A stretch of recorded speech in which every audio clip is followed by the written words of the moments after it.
ஏமாற்றுபவர்கள், நடிப்பவர்கள் இவர்களை எப்படி கண்டுபிடிப்பது?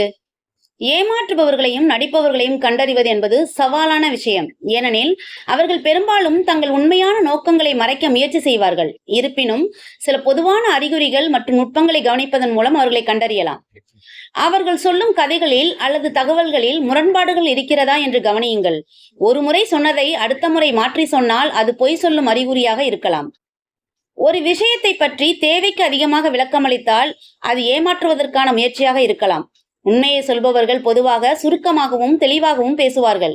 நேரடியாக கேள்வி கேட்கும் போது அதிலிருந்து நழுவுவது அல்லது தலைப்பை மாற்றுவது போன்ற செயல்கள் சந்தேகத்தை எழுப்பலாம்.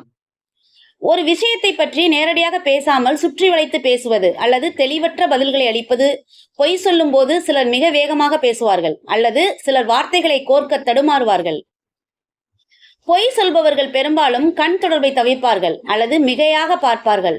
அவர்கள் உங்களை நேராக பார்க்காமல் இருக்கலாம் அல்லது கண்களை வேகமாக சிமிட்டலாம். பொய் சொல்லும் போது சிலர் தங்கள் கைகளை அசைக்க தயங்குவார்கள் அல்லது கைகளை உடலோடு ஒட்டி வைத்திருப்பார்கள். சிலர் பதட்டத்தில் கைகளை தேய்த்து கொள்ளலாம் அல்லது அடிக்கடி முகத்தை தொடலாம்.